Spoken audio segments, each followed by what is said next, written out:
Hi, I'm Mike Feeney. You might know me as a comedian or that guy from the internet you want to punch in the face. I'm on the hunt for a co-host for my wildly successful podcast. I've received hundreds of applications from some of the funniest people on the planet.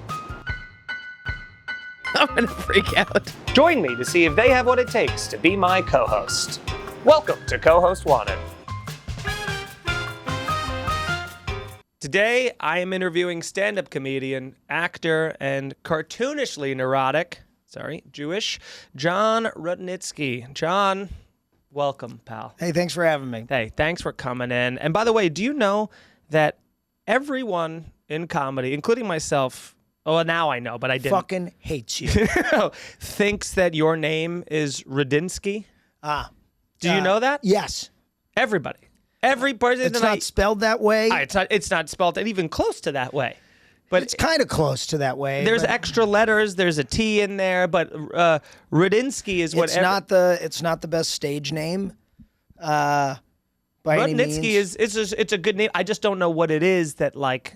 Do you find that Rudnitsky? It's just easier. The Rudnit. It's just a lot. Yeah. In that, it's like get that T out of there. Yeah, it's just Rudnitsky. And Rudin feels like a Budinsky, like it's like a nice. Budinsky. Yeah, right. Maybe I'll just change it. Yeah, I bet you do that. You just immediately start selling out theaters. Oh my God, that's what I've been doing wrong. Yeah. Are you sure it's not Rudinsky? No. People get so focused on doing the last name right that they'll mess up the first name. So they go, okay, Rudnitsky. Yeah. Then Joe. Yeah, then they'll just be like Josh. Yeah, it happens all the time. Last night at New York Comedy Club, she's like, I can't remember your first name. What is really? it? Yeah. But they got your last name right. Yeah. All right. Well, hey, I'll take it. I don't mind. I don't get upset about that sort of thing. I had a person. I'll never forget my first comedy show ever in New York City was at Gotham Comedy Club. Yeah. And I shouldn't say my first hosting spot. The guy's name was Michael Smith, whatever. And I go, ladies and gentlemen, next to me come on stage, like Mike Smith. And then he came on stage and was like visibly angry. He was an open micer, but he was like visibly angry. That's why he was like, angry. And he was like, my name is Michael, not Mike. Like he said that, that was the first word he said into the microphone, and everyone was like, and then he proceeded to bomb, as he would. And I'm sure he's no longer in comedy. But I would imagine that's true. A host has messed up my name, so who cares? And he's probably like, I retired. Yeah. I retired from comedy. Yeah. I got to the top level. Yeah. I was too good. Yeah, I made it. People are much meaner at the bottom. Way meaner. Open mics is the meanest environment. And then when I got to the cellar, I was so nervous, and then everyone's actually really sweet. Yeah, although the culture has changed pretty dramatically, I think. It used to be rough. And yeah, like Patrice would be making like Judy Gold cry hysterically, and Bobby Kelly would walk in with a shirt. He would say 5 things to him. Bobby Kelly would turn around, never wear the shirt again, like all those kinds of things, I do kind of miss that. I mean, that sounds fun. like it would have been good, but I am a softie, and this fun. is probably the problem. Is I'm part of the problem. It's just like these sensitive boys coming into. I'm strange because I'm very ball busty. I love busting balls, but I'm also very ball busty. I love busting those balls. We're gonna bust them. Do you find yourself slipping into that a little bit? A little bit. Although I do, I feel like I catch myself before actually doing the impression, just because I feel like now that he's back, every comedian on stage is doing it, and it's just obviously, like it feels like Christopher Walken level. Total, of course. Yeah. But you bust balls. Yeah, I bust balls, but I'm also like I do take things personally. I take a lot of things like people not texting back. Like I take things. I'm more sensitive than I should be for somebody. Sorry, who likes I to don't bust text balls. you back sometimes. Yes, that was one of my first questions. Well, I figured out our text relation. Once I know our text relationship, I don't take it as personally. Like you're a 24-hour guy. I text you. You write back usually within 24 hours. And then if I happen to have and it's not like I'm just so spaced out that I forget. And I wish I could say it's because I'm really busy. Right. But sometimes I'll but I'm just have busy my in phone. My brain. I'll be on my phone and then you'll text me and be like, okay, how about this? And then I'll write back right then, and then it's still 24 hours. Like there's no I'll never catch you, and I just know that, so I don't take it. Nobody catches me, and it's not an attempt at being elusive. It's just I'm bad. Yeah. I'm just really bad at this. Well, and I hope it changes. Buddy, let's start the interview, huh? because you know why you're here. And let's just, by the way, peel back the curtain for the viewers here, because this podcast exists partially because of you. Yeah. So I wanted to start a podcast. I thought you and I would have a good rapport. Yeah. You agreed. You showed up to the episode and, I mean, immediately betrayed me. Can we cut to that? I think we have a clip. Oh, we have to wear headphones though, which I don't even think we have. We didn't set up the headphones again, did we? Are there headphones back here? Do we need to start the whole thing over? No. We just need to, for the clip. Mike, pull up the clip. You actually have the clip. Let's see the betrayal. This is the first 10 seconds of this podcast. Pretty bloated in the face. But I'm wearing the same pants and socks. Yeah, weird. But that's why it's interesting that you asked me to do this. I know. Is it... Well, I mean, it's like, it wouldn't be weird if it was your podcast. Sure. And you were asking me to be a guest. Which I think that's probably what you should do. Right. I don't think I should be here. Okay. This is so you're quick. You're already on the. I just wanted to say it on the record. I should have told you this sooner. yeah, for sure. Now that was the first. I think 3 minutes. Not even. I think the first 30 seconds of the podcast. So I remove the knife from my back and I create my own little hit podcast on my own. And imagine my surprise to see you here. Well, look at that. Well, that's because you asked me to come back. And I'm grateful you did because I was worried I burned a bridge. Yes. You know, and you're having me back on the pod to audition to be your co-host again. Yeah. But I don't know why you thought that would be a good idea because even on the way over here, I'm like, oh, fuck. I actually almost forgot that I had this. I forgot to put it in my calendar. And it's no offense. You know what I mean? I was like, oh, wow, I don't have anything going on today. Sure. And then I remembered.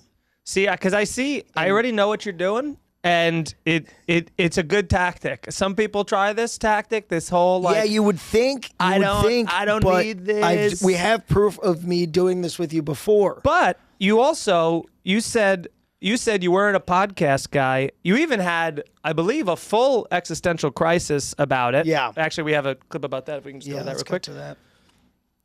Now I'm having like a full-blown existential crisis. Yeah. Like, oh, if you don't have a podcast, you don't exist. Like, I don't exist.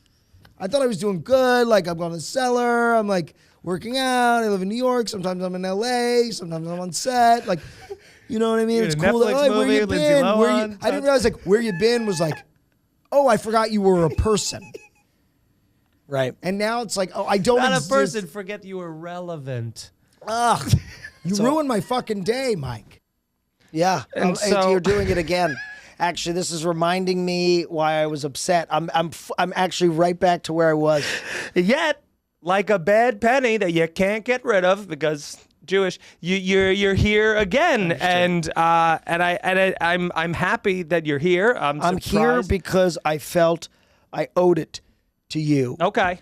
But I do remember, I wanted to be on the podcast because I need to be doing more podcasts so that I exist. Exactly. I took the note. I'm glad. And it turns out the only podcasts I do are ones that you host. Yeah. A failed one and now this one. Yes. Which was a result of that failed one. Yeah, which is great. I mean, you're looking for a new host because this is true. Rejected and you even said it at one point. I don't have the clip for this, but at one point you did say like you were looking for more of a part-time to full-time gig where you're like, maybe I'll come in on Mondays and then we'll see if it works and people like it. Right. Well, then we'll have a podcast. So it's right. It's not fair. That sounds. No, well, of course not. It's egregious. It's an egregious thing to claim and to just invite yourself on. But I'm working on saying what I want. Sure, no matter how. Because I'm no matter how much it might hurt. No, because I'm such a people pleaser, which is how we got into that situation. Yes, in the first place. yes. And which is how I went back here. Well, if you don't mind, I'll have to be a little more with my guard up this time.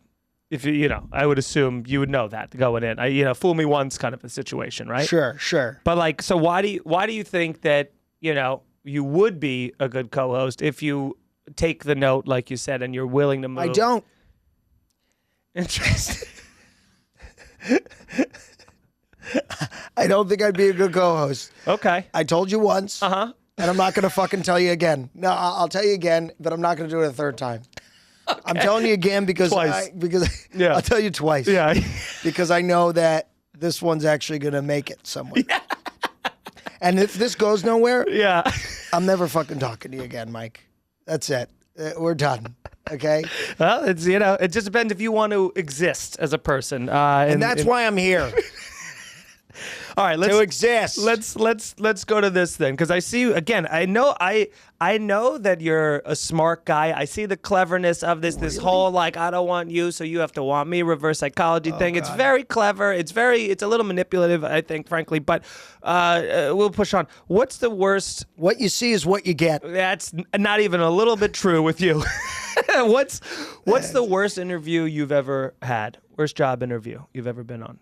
Worst job interview. Lorne Michaels. SNL? Yeah. But we're going to talk about SNL. I got a whole thing about SNL. But you got the job. Yeah, but I didn't know I was going to meet with Lorne the day after my audition. They invited me back. And they're like, you're going to meet with all the writers. But they didn't tell me. They're like, but Lorne's not here. It's all a mind fuck. So he was there. And so you meet with people like, have you met with Lorne yet? And I was like, I thought he wasn't. And then you're just like in an office. You're just walking across this big office. He's sitting at the desk. Does he? I picture his chair back to you, and then he swivels around. Felt like, it was that kind of Mr. vibe. Rudnitsky. And you're like, it's actually Rudnitsky. It was that kind of vibe, and it was over very quickly. And I was like, I feel like it's good to ask him a question. But I didn't have anything. So I was just like, how'd you get into comedy? And he was like, well, I kind of just did it. There's been 45 documentaries about this. Yeah. And I was like, well, you've done a knock-up job here, or something like that. And he's like, really love what you've done here. And he's like, all right, well, that's it. And I was like, I definitely blew it. And then complimenting. And then I still lost it. And by the way, that was the last conversation I had with Lorne. Really? Yeah. You never talked to him after you got hired? No. Wow. Yeah, he wouldn't make eye contact with me in the hallway. He'd be looking down at his phone. Wow. If I passed him. I remember one time in maybe like a meeting after dress, we had eye contact. I was like, hey, how's it going? He just went, pfft, and then kind of like laughed. And he was like, that would eat away. That would be a reoccurring nightmare for me. Well, it is. No, Lorne was the whole thing was a total mindfuck. Oh my God. Besides SNL, was there ever any place you were fired from? And thank you for saying that. Mm-hmm. You believe I came here for this? This is unbelievable. You think I want to be your fucking co-host? You talk to me like that? Maybe you need somebody to keep you in check. Maybe, just maybe, John, that you have such fucking unlimited potential because there isn't a person who doesn't think you're funny, and maybe that you're the only person that gets in your own way. And maybe I 100% agree. Maybe it's enough. Maybe I could be your exoskeleton that is like that helps you grow. You are. You're getting me out. You're putting me on your podcast. Yeah. One that will never see the light of day. And this one, which also might never see the light of day. Yeah. We don't know, but we're hopeful. We don't know. We're hopeful. Yeah, I'm hopeful about this one. But you are. Yeah. You're pushing me. Yeah. I look at my schedule. I go look at my schedule. I go, nothing there but Feeney again. Feeney pod. Smack in the middle of the week. Let's do it. Middle of the week, middle of the day. I can leave here today and know I did something. Yeah. I put myself out there. You did. I am my own worst enemy. Mm-hmm. And I would like to exist. So, fired. I got to get on. From any other job I'm talking about. Any other fun firing? Yeah. Catering. I was a bar mitzvah dancer. Bar mitzvah dancer? Yeah. Please don't just gloss over that like that is. Yeah. Like bar mitzvahs, they'll have these entertainment companies that bring in like an MC and like a bunch of hype. Okay. People and the guy to work the photo booth and. I'm very ignorant when it comes to the bar mitzvah culture. Is it the only like?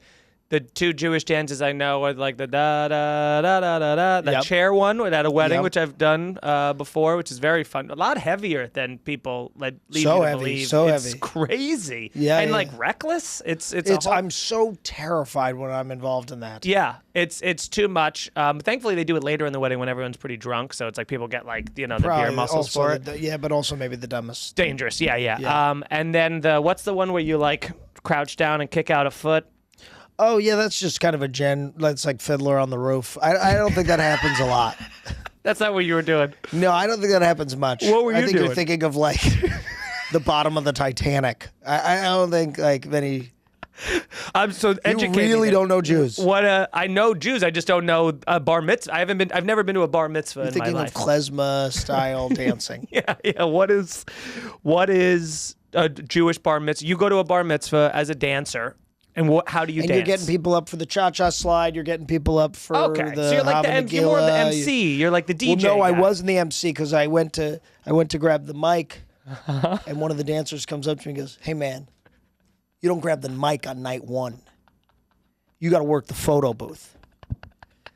And I was like, "Oh shit! You got to earn your keep. You got to earn your fucking keep." Wow, there's a ranking to it. I kind of like a hierarchy. Wouldn't that feel better than in comedy where it's like everything's so nebulous, you don't know how anything gets to the next level? Where this is like this is like you're in the mailroom. It's like you're a dancer. Sure, but that's what open mics are. Open mics are the mailroom. Fair, yeah, right. Mm-hmm.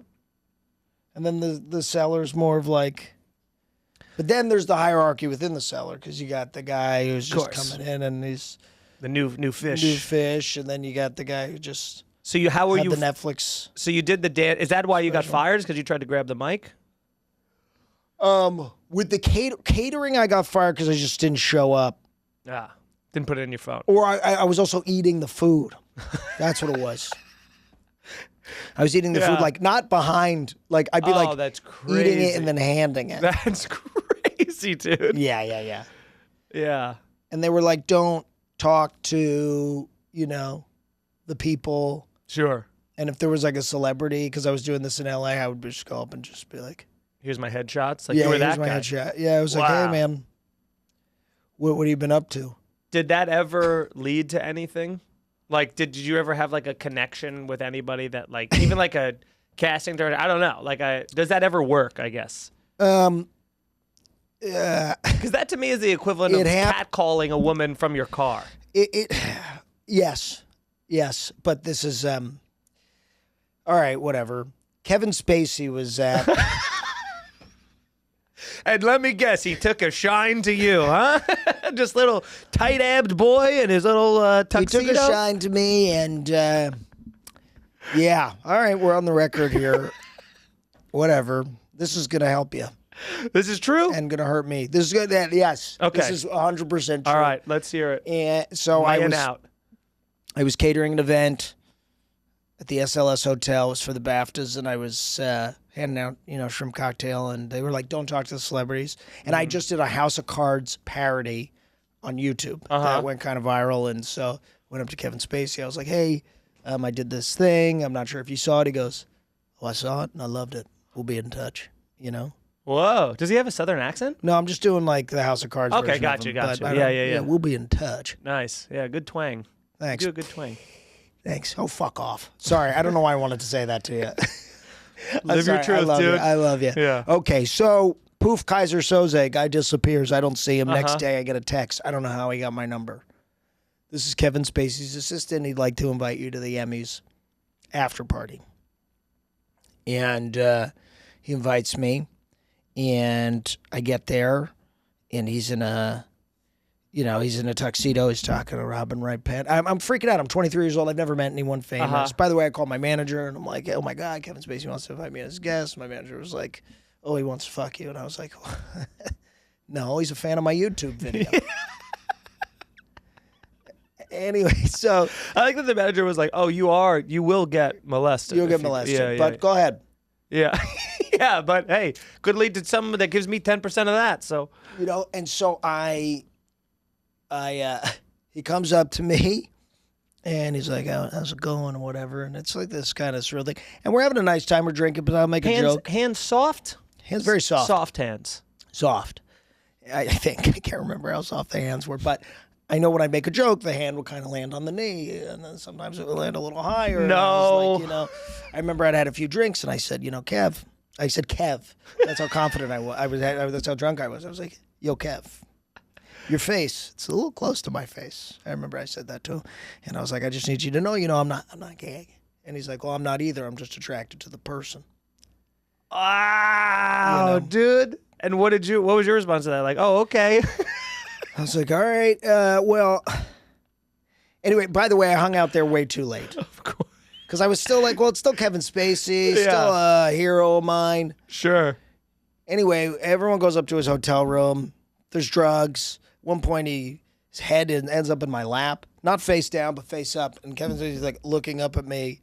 I was like, this is the weirdest night of my whole life. Oh, my God. Are there other, like, seemingly targeted victims around, or is it all just other celebrities?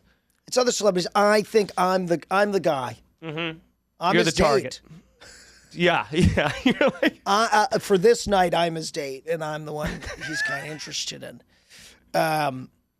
And anyway, at a certain point, I end up leaving because he's making out with this other guy, and they want me to join, and I leave. Anyway, he's making out with another guy, and then he wants you to join. Now, is he? Yeah, I'm so hesitant about saying all this. Is he buttering you up? Like, is he like or is he funny, or is he more just like he's charming? He's charming, and by the way, he seems so charming. By the way, this is why I'm hesitant about saying it, because he was actually very nice to me. You know what I mean? Sure. But he was nice to you for a reason. Sure. I guess that the is YouTube also, video. It's because he thought it was so funny. Video. He loved my YouTube video. Yeah. A week goes by, and I'm like, you know what? It was a little weird, but he's a nice guy, and he's Kevin Spacey, and I should probably, I should maintain the relationship. Sure. Hollywood, baby. Hollywood, baby. I'm schmoozing, and I'm like, I really... Networking. I'm networking. I've never networked. I'm like, this is the guy. This is a good guy to know. It'd be irresponsible of you to not network and follow up. Yeah. Oh, by the way, I called my mom on the drive home. She's like, how was it?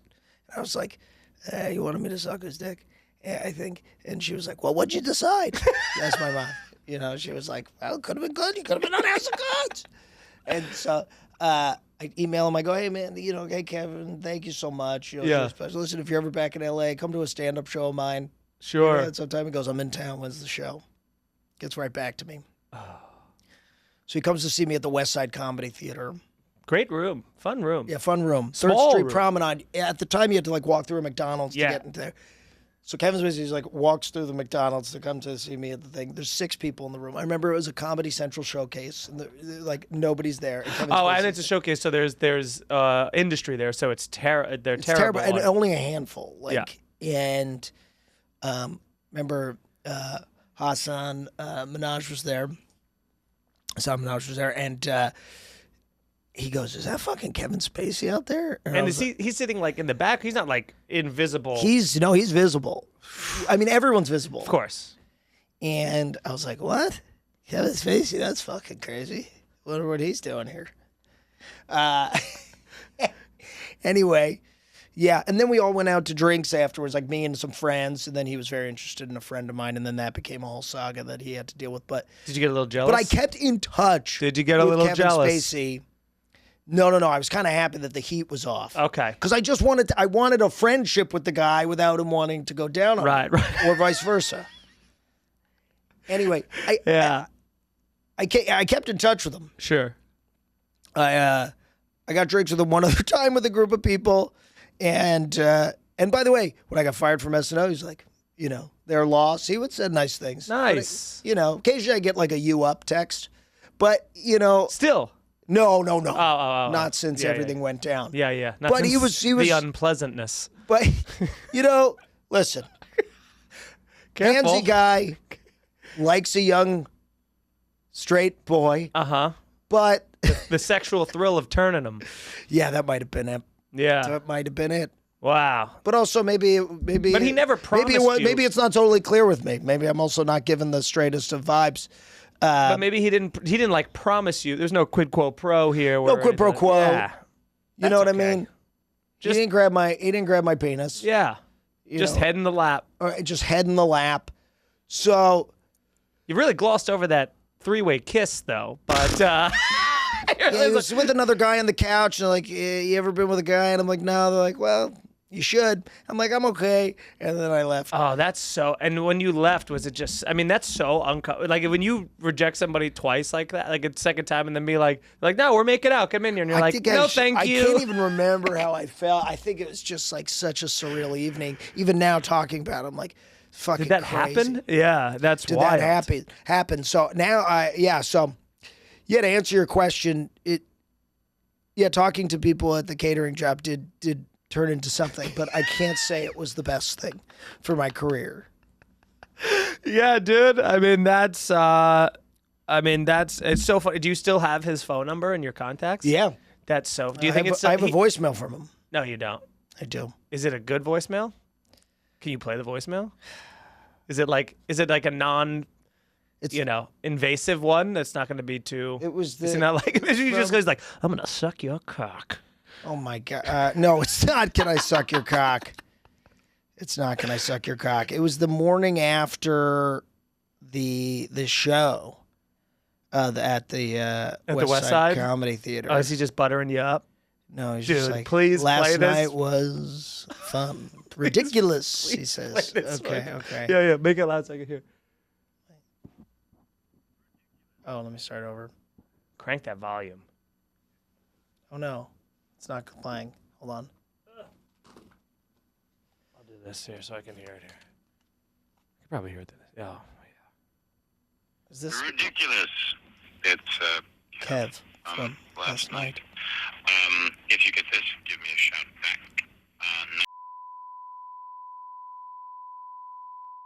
Cheese.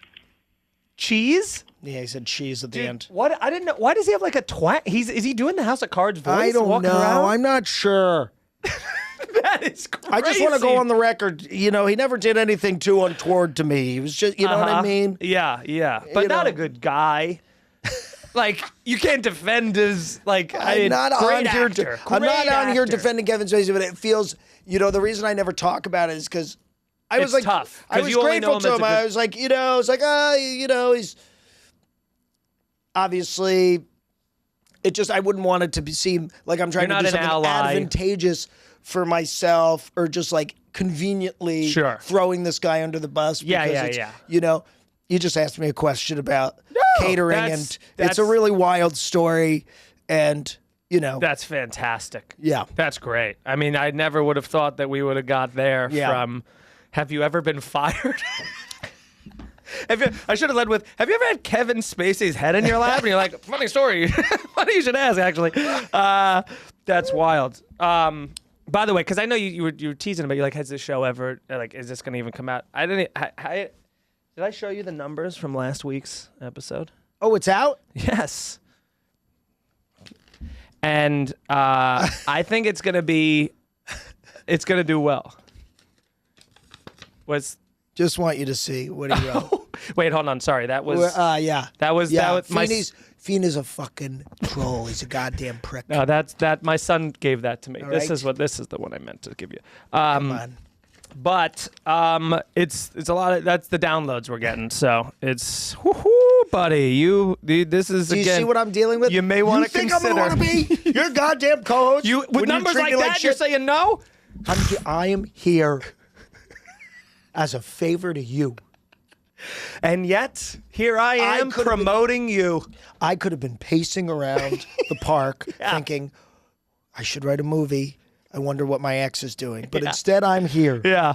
Doing me a favor. Thanks, pal. Go ahead. You're known for your unbelievable physical comedy. You make me laugh very hard. I've always said that. I'll always continue to say that. What I love about you on the stage... You're just trying to make up for the fact that you said you hate me a lot. No, I don't hate you at all. I love you. And what I love you... I told you that was a note from my son. What I love about you on stage is that you go for it. There's like... You're so physical. There's no embarrassment or shame or like even like self-awareness. Like there's just like it's like a that comes after monkey of silliness. And that's I envy that. That comes afterwards. You get that afterwards? No, not with that stuff. I have other shame about other things. But yeah, no, I appreciate the whole Kevin Spacey thing. I appreciate that. That's the nature of my you know, that why I did this. I was not like a political commentator growing up. I was a silly boy, and so I like to bring that to the stage. Now it's kind of merging with this.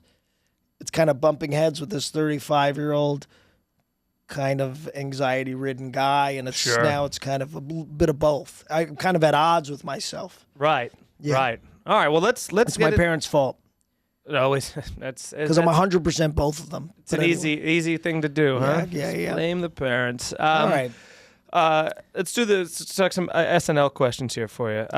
Get you posted your SNL audition, which I messaged you about. Yes. Truly incredible. Go watch it if you haven't seen it. Cut to it. John's. Yeah, well, we don't have it ready, but, you know, you'll find it. You can cut to it. I'll cut to it. I'll cut to it in post. There it is. Unbelievable. How great was that, gang? And thank you. I have nothing mean to say about it. It's one of, I'm not even trying to say this. I think it might be one of the better SNL audition tapes I've ever seen. Thank you. It's the most memorable. Oh Jesus, they do have. Oh, look at that! There we go. No. Yeah, I mean we can't watch. Yeah, I'm not going to make you watch the whole thing of yourself. No, but that's it's actually very long. That's so, yeah, but that's yeah. Thank you. Fantastic. Wow, you look so different with. They're actually clean listening shaven. out there, Yeah, so they heard the whole Kevin Spacey story. Yeah. I figured they're like eating sandwiches and talking about the day. You know, but I think that watching other podcasts. It's so crazy to. Yeah, it's so crazy to think like that's the most memorable thing you did on a show that people don't remember you were on. Isn't that funny? Yeah. You mean the audition itself? Yeah. Like that's so memorable, but like if you're like I was on SNL, people are like, you know, like they right. You know what I mean? I know. Well, the bit I did on there, the Dirty Dancing thing, is like one of the only things I got to do on the show. Yes, you did that weekend update. I did that right? on Weekend Update. That's fun. Well, the thing was, it all happened very quickly. I got JFL, found out while I was catering a kid's bar mitzvah, actually, or dancing at a kid's bar mitzvah. And bet you danced real hard after that. I did. You danced your little heart out. I came back in. I was like, I did it. I'm never fucking doing this again. It's my last. You started doing the crouch, the crouching dance. I did the klezmer. You should have seen me. And I was going down on Spacey. I was like, I fucking made it. So I got that call for JFL. I did the Dirty Dancing thing at the, in Montreal. And then SNL invited me to showcase. They're like, put together an audition. I didn't really have anything, so I just threw together like an impression I did from my high school improv team. Right. These things, and threw it all together. And then a month later, I found out I got the job. And I was like, this is amazing. And then, I remember I talked to Steve Higgins in the office. He's like, all right, so now you got the audition now. What do you got? Right. And it was like, oh, that's all I had. They're like, oh, you need to bring your own shit every week. That was chapter one. They have writers, obviously, who are amazing. But it's in everyone's best interest to get their shit on the show. So you're trying to pitch them on how you fit into the show. And once they can figure you out, then maybe it's, But they're going to write for Kenan. They're going to write for Kate McKinnon. They're not going to write for the new guy unless you're like popping in some way or they know who you are. You're the impressions guy. You're the stand-up on Update. But I was just like, no, I got this one Dirty Dancing thing, and then I hope you guys can figure out the rest. And so I was kind of fucked every week. But speaking of Kenan, if you ran into Kenan Thompson on the street, would you have to give him... I ran into him on the street a lot. Really? Yes. I was going to say, would you because we live in the same neighborhood. He'll yell out the car window. Well, but the other day, this was now like 6 months ago, but his kid was coming out of school. He was waiting for his kid to leave school, and I stood on the corner with him for a half hour and just chatted. I was going to wonder if you had to give him any like context clues because you were there the one season. Like I didn't know if he would be. Lauren wouldn't remember me, but Kenan gives me a fucking huge hug every time. He's the sweetest great. Man alive. That's awesome. Yes. I saw you did. I read that you did Vladimir Putin in a dress rehearsal sketch that didn't make it to air on the episode that Trump hosted. Let me show you a photo. That's pretty wild. Can I? Yeah, please. Isn't that? That was 2015. Talk about foreshadowing. That's pretty insane. I mean, 10 years ago you did that. This is fuck. I got no service. You were doing Putin. I was gonna show. I'm gonna send you this photo. Send me the photo. We'll so you can cut to it because it's me shaking hands with Trump. And what was the sketch? Oh, here it is. I got it. Look at this. This is crazy. Al Franken wrote it. I can't remember. It was like a spy like landing in his hair. And then most of the sketch took place in his hair. But anyway. Oh, that's fun. Wow, dude. That's crazy. Isn't that crazy? That is wild. Yeah, I'll show this and we'll send it to you. Yeah. But yeah, I had to pitch to Trump. I bombed so hard at the table read when Trump was there, you could hear the protesting 17 floors below. So do you guys still keep in touch? Me and Trump? Yeah. Is it like no? We. So you haven't seen him since January 6th? I haven't seen him since the Capitol. Yeah. I was taking a shit on Nancy Pelosi's desk. Yeah. And that was the last time I saw him. No. He was a prick, by the way, and couldn't read. He was illiterate. Wow. Yeah. Which is funny because he was a terrible person also at the Really? show. Yeah, I mean, listen, there were some times where like he would shake your hand and look at you, but for the most part, he would only like ideas that were, praised to him. He was taking phone calls in the middle of the table read. He was struggling to read. He kept asking Ivanka to go get his glasses. Really? Yeah. How was that episode? I don't remember. How was that episode received? Yeah, not good. Not good. Yeah, because there's some people who do it where it's like Charles Barkley, where it was like it's like so bad that it's good kind of thing. No, it was bad. He was like, I'm gonna riff. I mean, he can riff. And we're like, please don't. The guy can riff. I mean, maybe not an SNL not sketch an comedy, SNL. but he is a You're bit of a riff master. Sure. Sure, yeah, the weave. But then I saw the weave. I saw that you also, it's funny because you got the right, and then on the left, I read that you got, I don't remember this at all, but I also didn't know you then. You received a ton of like criticism from Anderson Cooper on your impression of him. What was that like? You're pissing off. You fucking bringing this shit up. A little gotcha journalism here. Basically, I had to play Anderson Cooper in a debate sketch. Anderson Cooper's an impossible guy to impersonate. There's not much to do there. He's like a robot. He's pretty much a robot. I mean, and a gay robot. It's pretty vanilla impression. There's nothing to grab onto, really. And please don't show this. Anyway. I mean, that's not a bad. That looks still nothing like you. It's so wild. It's triggering. Well, I don't know why. I just thought he had pursed lips, so I kind of. You pursed him? I pursed him. And that's what I emphasized. Okay. And then Anderson was on Andy Cohen's show, and they said this was their quote, that I queened him up, that they thought I queened him up, and that I was playing it gay. And I was like, I was making lips. And I was playing myself. Right. And they interpreted that as me quitting. I'm like, no, I think you're just... That's why Kevin Spacey came after you. Exactly. I present as maybe a little gay. Yeah. And the internet came after me. Was it bad? Did you have to like delete I deleted media? my Twitter. No way. I deleted my Twitter. Was that bad? Yeah. And then years later, I was in a movie that it was... They were promoting. Reese Witherspoon. She was doing Watch What Happens Live, and I was bartending on the show when she was there. It was her, Candace Bergen, and me and my buddy who were in the movie were bartending Andy Cohen's show. And I said something to him after the show. I go, "Hey, you really?" To Andy. Yeah. You really didn't like my Anderson Cooper impression. He goes, "What are you talking about?" I go, "You said I queened him up. You're the reason I deleted my Twitter." He goes, "I don't remember that at all."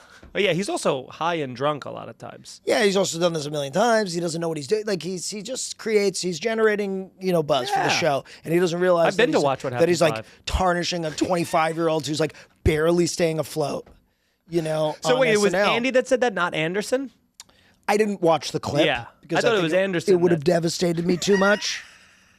But either way, I bumped into Andy Cohen like a few months later. And he was like, "Oh my God, I talked to Anderson about you." And he was mortified. He said, "We really ruined people's lives." And that's why you've supported Trump ever since. And that's why I've supported him. There we go. That cannot be on the record. I went to watch what happened. Be one comedian on a podcast who does not support Trump, right? That's the buzz that's going to come out of this. I went to Watch What Happens Live one time, and I was in the bathroom while they were starting to load in, and then Andy came in and pissed right next to me, and then he was like, "What's up? How are you?" And then when you get to ask questions ahead of time, I was with my wife. She's like the biggest fan of Andy Cohen. Yeah. And then I asked a question, and he was very smiley. And I see him when I leave, like doing like Sam Roberts' show a lot because he's recording his show at Sirius, and he's always like recording, but like he's like he like can't place how he's seen me before. But I think it may be a Spacey thing. He's like presenting, you know what I mean? Like maybe I'm presenting, but he's very sweet. Yeah, he's a very sweet man. There you go. So. What about did you have a sketch that didn't make it to air that you thought was great, or a sketch that you were shocked made it to air? That you got on? That's actually even more fun, where you're like, how the fuck did I get this thing on there? I had this sketch called Mark the Pirate. Okay. That made it on. But it was Mikey Day's idea. In all fairness, Mikey is so fucking brilliant. Sure. And would crank out like 7 sketches a night. And really, Mikey, I think, was meant to do it. And right. I did it, and it ate shit on air. It was just like a pirate who likes to keep things fun. And that first line killed, but then like I kind of tanked, and it was like shoehorning my dancing in again, and it just didn't work. You just go into Dirty Dancing? Yeah, I literally did. I was like, I remember I pitched something when Ryan Gosling was there, where I was like, I got this idea where like maybe I'm like dying on the battlefield, and you're like, I'll tell your wife, I'll let your wife know. And I was like, forget her, just kiss me. Stop talking about my wife and just kiss me. And that got some laughs. And then Gosling like earnestly was like, yeah, man, I don't want to do that. And that got much bigger laughs. That would have been great. And then he came into the office later and was like, hey, man, I was thinking about it. It's like kind of like Canteen Boy, and I think I want to give it a try. And then it bombed the table. But yeah. Yeah, it was Canteen Boy. It would have been that version. Canteen that would have bought you another season right there. That's Come on. Spacey would have seen it and been like, I told you this guy was... Spacey's like, that son of a bitch. And Anderson Cooper would have been like, he queened it up. You're both getting... God damn it, I'm a one-trick pony. You're both getting vilified and attacked and like sexually assaulted by the gay community. Yeah. Your resume, buddy, your acting resume, unbelievable. You've been in films. And I'm still auditioning to be your co-host. Listen, it definitely helps. We got I consider your star power. You've been in films starring opposite Lindsay Lohan, Reese Witherspoon, and The Rock, to name a few. Now, how do you manage to keep getting? Thank you so much. How do you manage? My business manager called me today to say that I'm running out of money. But go ahead. I was going to ask, how do you manage to keep getting in these successful films without like standing out in any way? Because I think of you of like an unsung hero in these films, because if you think about it, like if you weren't forgettable in them, like you would have distracted us from like the celebrities, So I think it's incredibly noble work that you're doing. This is a favor to you. Listen, and you come here and you fuck me this hard. I've talked about many things. Spacey? I've talked about so many things on this podcast, by the way, that like you're gonna text me to delete all of this. I'm so nervous about everything I've said. This is actually the most I've ever said anywhere. I'm opening you up. I'm opening you up. Imagine if you did this every week. Look at that. Imagine the clicks that you would get if you shared your truth with the world instead of just this manicured version of who you think they should see. Huh? Boom. It's like that's what was great. Remember Ally McBeal? That was like the first show I ever saw that did that thing of like the like show, like there's like you think it's really like they show what they want to do to somebody and then they hard cut back to like the moment. That's very fun. Okay, yes. You're right, okay?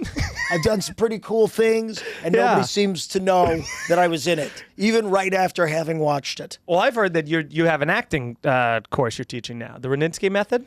Yeah. The act of blending in? Wow. Unbelievable. I will say this, and I mean this truly. Truly. You were truly fantastic, and I've said this to you every time. You're truly fantastic on the final season of Curb. Yeah. Absolutely great. And you're in the running for the live-action Jimmy Neutron, I heard. Yeah, dude. I would love that. I'll take that, or Johnny Bravo. I don't have the muscles for Johnny Bravo, but they can do amazing things. They can do prosthetics. Brain blast. See, really good. Hire him. What was it like riffing and improvising with Larry? Because that had to be a lot of pressure. Yes, it was, but he is so fun and supportive and collaborative that he diffuses that fear almost immediately. That's awesome. Because it's in the best interest of the show for you to be loose. And he's a generous laugher, I've heard. Such a generous laugher. I mean, the first thing out of my mouth, he broke and his jaw detached and he did that big booming, that big LD laugh. Yeah. And LD. I like you're on LD terms. LD, with them. LD. And, I just like saying it. But I was. We all like saying it. Yeah. I love him. He's the GOAT. But anyway, so I went out there, and the first thing I said I was playing Young Larry, and I didn't like the props on set. Yes. Like, the glasses. I was like, what a lackluster assortment we got here. And he broke, and then he laughed, and then I immediately felt good. He's like, do that again, say that again. Yeah. And he would do that. We'd be riffing a bit. He goes, "I'll do that again, but don't say fuck." Or he'd do it again. That's great. Let's do that one more time. You know what I mean? Fun. And so these takes would go on for 10 minutes, but for me, they weren't long enough. Like I just kept doing. God. And then you see the show, and they condense it so much. I'm like, fuck, I'd give anything to see those longer cuts. Right. Just because we had so much fun and there was so much there. It's got to be so hard in the edit to like get it down to like Jeez. But the coolest. And you had like that big reveal at the end where like it was like with the crowd part, you're like, it was Larry. I remember that whole I know who did it. Yeah, that's like you're like the whatever that is, like the payoff. That's like you're like the one that gives that last, What's really cool is, I knew Larry from SNL. He was Bernie, and he was always my hero. He was the host when I did my weekend update thing. So I was like, the one table read I didn't fuck up. Great. Larry was there. And that makes me so happy. But and I remember like a few weeks into the show, he had been back a few times. I felt a pat on my back. And I look up and he goes, "Hey, John, how's it going?" I couldn't believe he knew my name. And I was like, "Hey, we're making this a regular thing." He goes, "Let's not get carried away." And then after I got fired from the show, I auditioned for Curb. Yeah.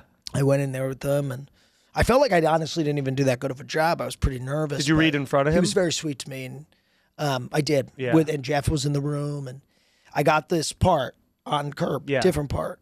Oh. This was right after I got fired from SNL. And it was just I played a waiter, and Larry wanted to order off the kids' menu, and I told him he wasn't allowed to. Yeah. The tots are for tots. And I get a call from Larry like 6 months later. We don't, at this point, don't have each other's numbers. Sure. And I get a call, and I have Larry David calling for you. And I was like, oh, my God. But I knew. I was like, I think I got cut. And he picks up. He goes, he doesn't even say hello. He goes, "I had to cut you." He just cuts right to the chase. He goes, "But I'll have you back. I'll have you back." 4 years go by. Yeah. And then the young Larry audition comes. And I still audition. Which is a much meatier part. Such a meatier part. And that's the penultimate. It's like, that's like the... I still had to audition for it because it was such a big part. Right. But... way bigger arc. But I got it. And I remember I was on set with Larry. He goes, "This cannot get cut." I was like, thank God. Thank God. Dude, that is so awesome, man. But so he's a man of his word. And he really is. And I love to hear that. I know that he's done that a bunch with people where he's had to cut them but had them back. And God, I really thought that was going to be big for you, man. Yeah, me too, man. Let me just say, this Lindsay Lohan movie had 1 billion minutes viewed. Okay? Wow. It was #1 on Netflix, while the movie I was in with The Rock was #1 on Prime. I had no money in my bank account. Nobody's calling. Well, you got one person calling you, and you're sitting on the couch with them right now. Oh, God. By the way, if I was really doing well, you think I'd be fucking doing your goddamn fucking whatever. It could be ours. Not yours, but I appreciate that. Maybe that's the move. Maybe I need to be your co-host. Could be. Do you think that this is a psychological question? Do you think you've ever said something out loud that no one in history has ever said? Probably every day. That no one in history has ever said? Everyone's been like, "Oh, what am I doing with my life?" There's been millions of people who've said that. Yeah. You think you've ever said something truly unique like that like no one from the Romans... Yeah, but I can't think of it right now. But I know it's come out of my mouth. Mine would be like, hey, did any of you see that Jon Rudnitsky movie?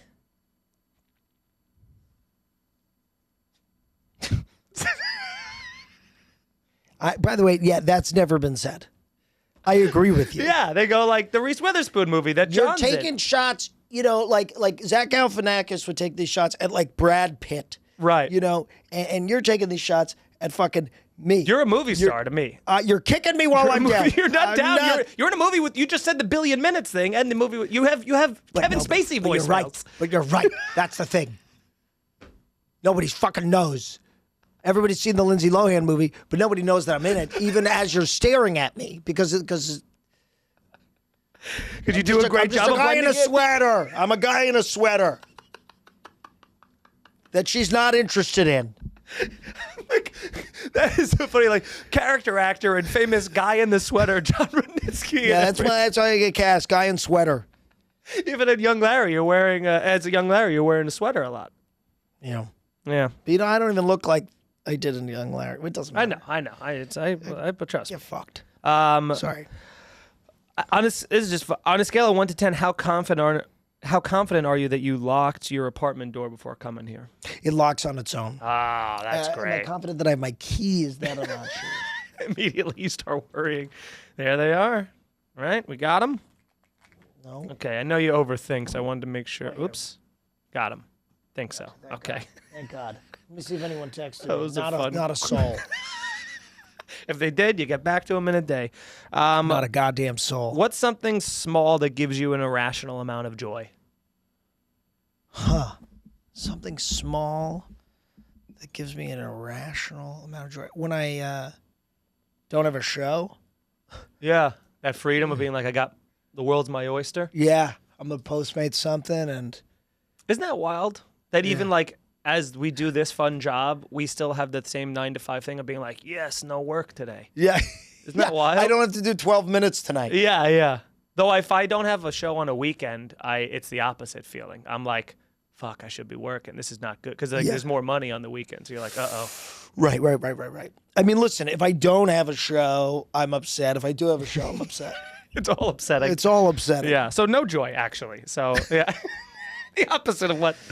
Yeah. I love seeing people be kind to one another. That really rocks me. Mm-hmm. Like somebody carrying somebody across a finish line, you know, after they fall. Yeah. Soldiers Come Home videos. Yeah, I was just home in Jersey, and my mom and I were watching American Idol because she still watches American Idol. It's still on. That's crazy. On all fronts. And there was a kid on there who wrote a song for his teacher, and her son died, and she wrote a song about the son, even though he never met the son. Wow. And I'm telling you, I was howling, sobbing. That's like, Hey Jude's written is about Lennon's kid, but Paul McCartney wrote it. Would you be a little pissed off about that? Like, it's such a beautiful, it's all about like when it wasn't going well, he was just like, saying to John Lennon's daughter, like, hey, everything's going to be all right. Like, don't worry about, like, he wrote this beautiful, like transcendent song, but not about his own kid, about his bandmate's kid. I'd be like, would I be upset if I was the kid or if I was Lennon? Lennon? Yeah, you're like, hey man, don't fucking, Jude. It's my kid. Hey Jude, what's your problem, Jude? Hey dude, Hey Jude, that's my Jude. Yeah, I think I'd be pissed. And as well, that song has aged better than almost every other song that he does. Yeah, and then then I'd be like, don't write a beautiful song about my kid, Yeah. I think I'd be pissed. Yeah. Small amount of joy for me is probably my kid because he's small right now. I'm gonna write all my jokes about your kid. Okay. And you'll let me know how it makes you feel. Yeah. I won't like it. So you are a hopeless romantic, right? We've discussed this. Yes. You're a hopeless romantic. I am. You get caught up on the exes and stuff. I think you're a catch. Your ex is obviously a different story. Yeah. But since co-hosting is a relationship of sorts, I'd love to find out what some of your character flaws that I should be aware of. Like, is there something commitment I'm not seeing? Just commitment? Because I was just the only thing I've ever seen is just like the blinking too much. But if you're saying that commitment's one, that's actually a big one. Well, what were you gonna say? Do I blink too much? Depends how much is too much for most people. Wow, I just blinked twice, but I don't think I think I did that intentionally. I don't think of myself as a blinker. Am I a blinker? Well, you watch it back. So you said commitment. I think, it depends on the dynamic of the relationship. Sure. So. In this, I'm not worth the commitment to you, you're saying. I'm going to be more avoidant here. Okay. Whereas sometimes I can be anxiously attached and codependent. Gotcha. Yeah. If it was a podcaster who I felt. Careful. Let's just say was playing more hard to get with me rather than, you don't see this as hard to get. Because I'm worried about betrayal. You texting me and clocking how long it's been since I texted, it needs to be the exact opposite way around. Where I'm texting going, wow, it took him 24 hours to respond. You know what I mean? But you'll never hear from me immediately ever again. Going from this moment, that's good.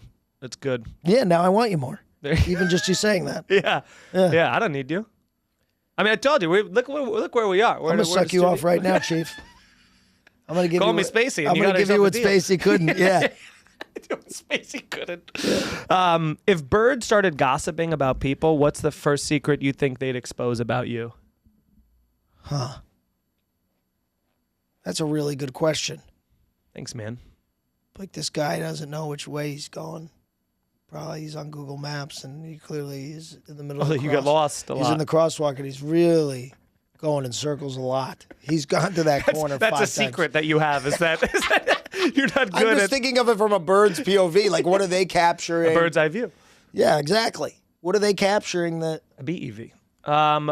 That's They're not in my apartment. But they could be on. I picture them out like next to your windows with the windows open, like in the branches. Oh, I'm jacking off. What do you? Yeah, they catch me jacking off. Is that what you want to hear? It wasn't, but it's interesting. Okay, I didn't know that. That's also not a secret. You know, we all jack off. You know. Well, that's the most secretive thing I'm doing in there. Okay, that's fair. A little disconcerting. That's the most secretive thing, but I think. What? Jacking off and crying. Cry. Sometimes at the same time. Sometimes, Yeah. usually it's a natural at the same lubricant. time, yeah. What's something you think you'd be irrationally great at, despite no experience? Rationally great at, despite no experience. Maybe a politician that's, with no, one of those politicians like the one we currently have where it's all personality but no substance, no actual policies. Sure. But I think I'd be good at shaking hands. Schmoozing. I think I'd be good at schmoozing. Yeah. Yeah, that's good. And it That's shows a that good you don't one. need qualifications anymore. So Yeah. I could do that. You just need to I could do schmooze. that. Nice. Yeah. Huh. That's good. I I think I could be a professional beach volleyball player.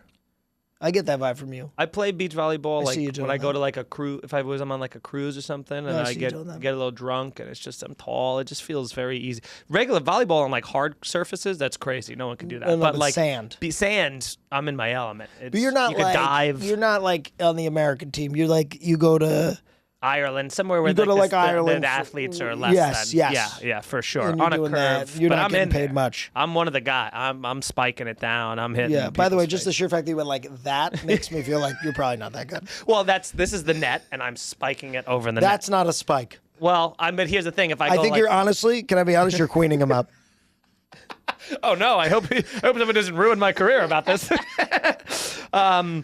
Do you think that? And I feel like we could. I feel like I've got all the information I pretty much. Yeah, need I from feel you like at we're this good point. here. You also, by the way, you were 40 minutes late. 40? Was it 40? Something like that. Oh, well, just like Lauren, I keep you waiting to see how you react under Wow, pressure. look at that. Yeah. Do you ever think that the universe has already given you all of your big breaks and that this is the last one? Have you thought about that? Yeah, You walk out of this room and there might be nothing after this. Yeah. I'm thinking that. How does that make you feel? Like I'm going to kill myself, and I'm going to write your name on the note, and then you'll have to live with that for the rest of your fucking stupid life. How about that? Well, if you don't kill yourself, Yeah. where can people see you and find you? God And know damn it. about My you. tour dates are Yeah. on my Instagram. Not RUD-NIT-SKEE, but RUD-NIT-SKEE. You're going to put it right there. Chiron. Doing stand-up all over. I'm in a movie called I Love You Forever. It'll be on... It's available now, but it's going to be on Max. Oh, what soon. role are you playing? That guy. Sweater Yeah. Man? Basically. Are you wearing a sweater in the movie at any Basically, point? I'm the friend. In a romantic. Yeah. Okay? It's great though. You're in so Same many part. movies. Same part, new movie. All right? And I think that's it. That's great. I don't think I'm in anything else. You'll eventually have a Coming out. special out that I'll be very excited to watch. That's going to be good. That's going to be We got great. a year. We got probably a year. All right, man. Well, thanks for coming in, and You regret it? this? Yeah. No, I think I got all. That You got I a lot need. of dirt. I got a lot of dirt. I can't believe you had the audacity to Here's ask the about thing. the Anderson Cooper The thing. difference between us is that, like, in other interviews I've had, is that you we bring out something in one another. There is like a chemistry that I had a spidey sense about it initially. That's why even when we did that before the betrayal, and I was only confirmed that with this. So it is interesting, but the whole hard to get thing. I mean, we eventually you got to. Well, listen. Yeah, no, it might happen, and also if you're right, and this is the last thing I ever do. That's of substance. Yeah. Then I'll call you. Okay. Well, and you might not be available, and that'll make me want you more. Yeah, there's a good chance I won't be, but and I'll be desperate. Yeah, but thanks for coming in. We'll let you know. Thanks for having me. Yeah, please keep me abreast.